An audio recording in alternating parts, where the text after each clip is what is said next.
శ్రీమాత్రే నమః. అందరికీ శుభోదయం అండి. ఉదయం మీకు ఒక వార్త చెప్పాను. తల్లిని డబ్బు కోసం చంపివేసిన ప్రబుద్ధుడేంటి, రాక్షసుడు. అయితే ఈరోజు మీకు నేను ఒక మాట చెప్పదలుచుకున్నానండి. కలియుగం ఇంత దారుణంగా తయారవడం, కలియుగం ఎలా ఉంటుందో మహర్షులు చెప్పారు. అవన్నీ ఒక ఎత్తు అయితే, ఇప్పుడు మనది కర్మభూమి కదా, కర్మ సిద్ధాంతాన్ని నమ్ముతాం. అంటే పునర్జన్మ ఉందని నమ్ముతాం. ఇప్పుడు మనకి ముందు ఇంకా 1500, 1400, 1300 వాటిల్లో రకరకాల మనుషులు, తర్వాత 1700, 1800 వచ్చేటప్పటికి వేరే పాలకులు, తెల్లదొరలు వాళ్ళు, బ్రిటిష్ వాళ్ళు మనని పాలించడం, ఇవన్నీ జరిగాయి. అందులో చాలా క్రూరులు, రకరకాల మతస్థులు కూడా పాలించాలి. చాలా క్రూరులు, కఠినాత్ములు ఉన్నారు. వీళ్ళంతా మరణించాక జన్మలు తీసుకుంటూ ఉంటారు కదా. మళ్ళీ ఇలాంటి దారుణాలు చేసే అకృత్యాలు, పైశాచికంగా రేపులు చేసి వాళ్ళు, తల్లిదండ్రుల్ని చంపేసి వాళ్ళంతా అప్పటి క్రూరులంతా జన్మ తీసుకుని మళ్ళీ జన్మించి ఉంటారని నా ఉద్దేశం. లేకపోతే మనుషుల్లో అంత క్రూరత్వం ఉండదు. తర్వాత నేను సంసారిక జీవితం గురించి కూడా ఒక విషయం చెప్తున్నానండి. ఎప్పుడు ఉంటుంది, అన్ని పుస్తకాల్లో, పురాణాల్లో ఉంటుంది. అది అందరికీ తెలిసిన విషయం అయి ఉంటుంది. కానీ నేను చెప్పేది ఏంటంటే, భార్యాభర్తలు కలవడం అన్నది అది సృష్టి కార్యం. అంటే నేను ఇలా చెప్పాను అనుకోకండి, కామం కోసం అని ఒక ఇదైతే, అంటే భగవంతుడు ఎందుకు అక్కడ కోరికని అనే దాన్ని పెట్టాడంటే, పిల్లల్ని కండం కోసమే సృష్టి అని పెట్టాలి. సృష్టి నెరవేరాలంటే ధర్మం, పిల్లలు జనాభా ఉండాలి కదా, వృద్ధి చెందాలి కదా, ప్రపంచం ఏర్పడాలంటే. ఏ కోరిక, అందులో ఏ ఆకర్షణ లేనిదే మనుషులు ఆ పని కూడా చెయ్యరు. మనకు స్వలాభం లేనిదే ఏ పని చెయ్యని స్వార్థజీవులు మనుషులు. అందుకని మనుషులకి స్త్రీ పురుషులు ఒకళ్ళకి ఆకర్షణని పుట్టించాడు భగవంతుడు. ఆ ఆకర్షణ వల్ల వాళ్ళు కలుస్తారు, సృష్టి కార్యం నెరవేరుతుంది పిల్లలు పుట్టడం వల్ల. కాకపోతే ఈ సృష్టి కార్యం పవిత్రంగా జరగాలండి. తాగేసి ఉండగానో, కొన్ని మాదక ద్రవ్యాలు తీసుకుని ఉండగానో, ఉదాహరణకి గంజాయి అలాంటివి తీసుకుని ఉండగానో, మనసుల్లో దుష్ట ఆలోచనలతో సంసారం చేస్తేను ఆ పుట్టే పిల్లలు పవిత్రంగా ఉండరండి. వాళ్ళు అలా దుష్ట పనులతోనూ, దుష్ట ఆలోచనలతోనే పుడతారు పిల్లలు. అందుకని సరైన పిల్లలు పుట్టాలంటే సాంసారిక జీవితం చాలా పవిత్రంగా చేయాలి. ఇది చాలామంది తెలిసే ఉంటుంది, అయినా నేను చెప్తున్నాను. అలా జరగకపోవడం వల్ల కూడా చాలా అనాచారం జరిగి చాలా దుష్ట పిల్లలు పుట్టడం జరుగుతుంది. తర్వాత చెప్పాను కదా, రకరకాల దుష్టులు, మనని పాలించిన వాళ్ళు, మన అణగదొక్కిన వాళ్ళు, యుద్ధాల్లో క్రూరులు కూడా చచ్చిపోతారు. మంచివాళ్ళు చచ్చిపోతారు, క్రూరుల్ని మంచివాళ్ళు చంపుతారు.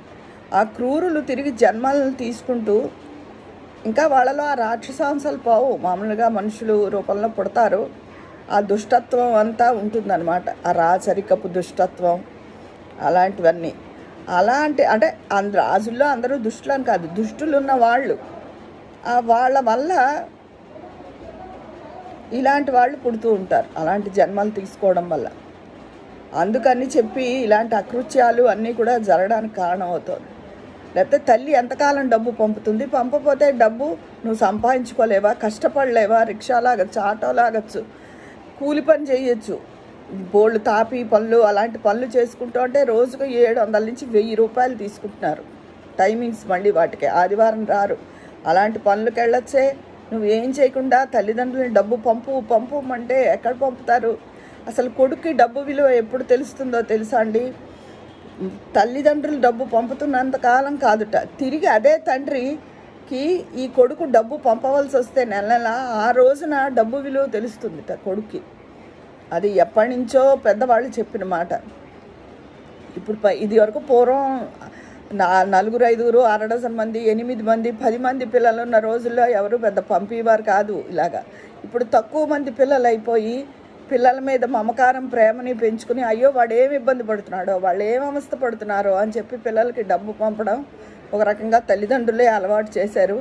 వాళ్ళు దానికి ఇంకా దాసోహం అయిపోయి మనుషుల్ని చంపేదాకా వెళ్ళిపోయారు. క్రూరత్వం ఇంత దారుణంగా ఉంటే ఈ సమాజం ఎటు వెళ్తుంది, ఏమవుతుంది?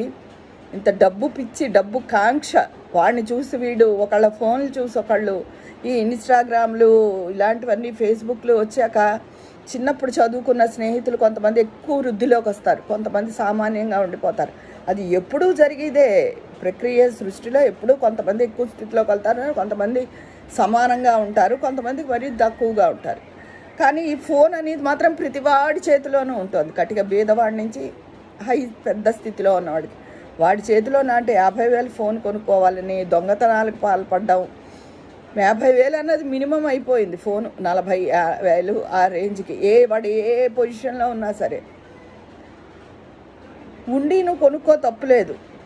నువ్వు కష్టపడ్డం మానేసి వాడు ఆ స్థితిలో ఉన్నాడు, మనం ఈ స్థితిలో ఉన్నాం, మనం పైకి రాలేకపోయాం. మనుషుల్లో ఒక పెర్వర్షన్ ఎక్కువైపోయిందండి.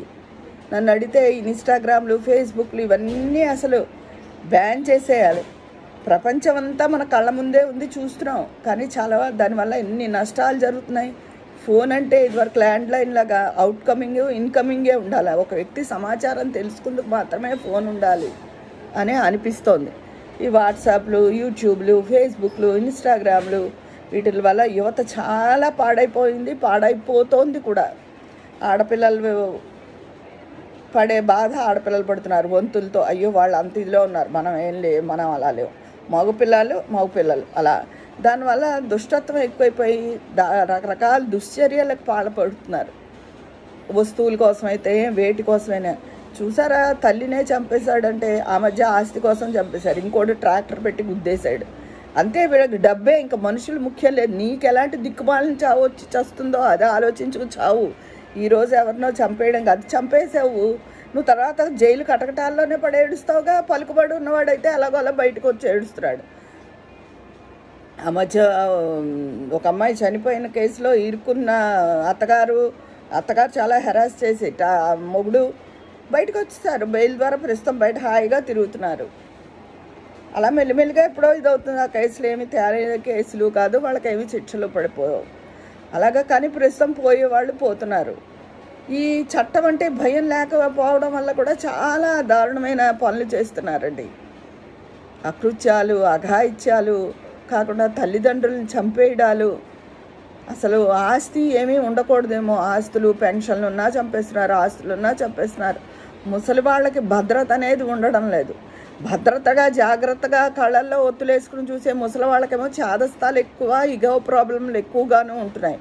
అవి ఫేస్ చేసే వాళ్ళకే పిల్లలకి తెలుస్తుంది. ధర్మబద్ధంగా న్యాయంగా మనం తల్లిదండ్రులు చిన్నప్పుడు మనని పెంచి పెద్ద చేయలేదా, మనం వాళ్ళని విసిగించలేదా, అయినా వాళ్ళు మనని విసుక్కున్నారా, విసుక్కున్న డబ్బు వేసింటే ఉండొచ్చు కానీ జాగ్రత్తగా పెంచారుగా.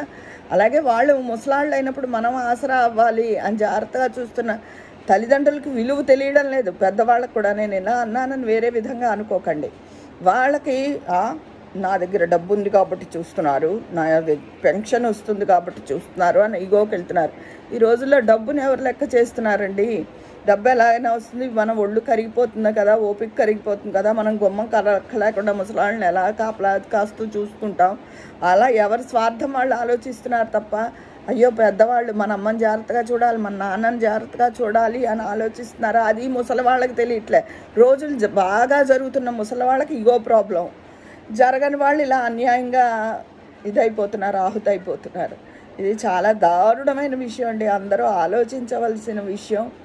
ఈ పిల్లలకి మొదటి నుంచియే డబ్బు ఇవ్వడం అన్నది అలవాటు చేయకూడదు. కానీ వాళ్ళ మీద ఉన్న ప్రేమ అనే బలహీనతని వాళ్ళు అలా వాడుకుంటున్నారు, చివరికి ప్రాణాలు కూడా తీస్తున్నారు. ఇదండి ఈరోజు చాలా బాధాకరమైన సంఘటన. డబ్బు వాళ్ళకి ఇవ్వాలని, మన తల్లిదండ్రులు డబ్బు ఇవ్వాలని రూల్ ఉందా? ఫారెన్లో 15 ఏళ్ళు వచ్చేటప్పటికే వాళ్ళు ఎక్కడో ఒకటి పని చేసుకుని పిజ్జా హట్స్ అలాంటి వాటిల్లోనూ పెట్రోల్ బంక్స్లోనూ పని చేసుకుని వాళ్ళ డబ్బు వాళ్ళు సంపాదించుకుంటారు. మన భారతీయులకి ఉన్న బద్ధకం ఎవరికి ఉండదేమో నన్ను అడిగితే. బద్ధకం, డబ్బు కష్టపడకుండా సునాయాసంగా వచ్చేయాలి. ఏది సునాయాసంగా రాదండి. ఎక్కడో తరతరాల సంపాదించుకుని వాళ్ళు కూడా కష్టపడి బోళ్ళు చదువుకున్న వాళ్ళు ఉంటున్నారు. మనకు ఆస్తుంది కదా అని చదువుకోని వాళ్ళు ఉంటారా? అజ్ఞానులే ఇలా చదువుకోకుండా సరిగ్గా ఉండకుండా వాళ్ళని చూసి వాడి చేతిలో ఫోన్ ఉంది, వాడి చేతిలో క్రెడిట్ కార్డు ఉంది, మనము సంపాదించుకోవాలని విచ్చలబెడుతున్నాను మరిగి తల్లిదండ్రులనే హతమారుస్తున్నారు. ఇది చాలా బాధాకరమైన విషయం. మీ అందరి అభిప్రాయం కూడా కామెంట్ బాక్స్లో తెలియజేసేయండి. నా అభిప్రాయాలు మీకు చెప్పాను. తర్వాత సాంసారిక జీవితాన్ని ఎప్పుడు పవిత్రంగా చేయాలి, పవిత్రమైన పిల్లలు కావాలి అనుకున్న వాళ్ళు ఎప్పుడు పవిత్రంగా చేయాలి.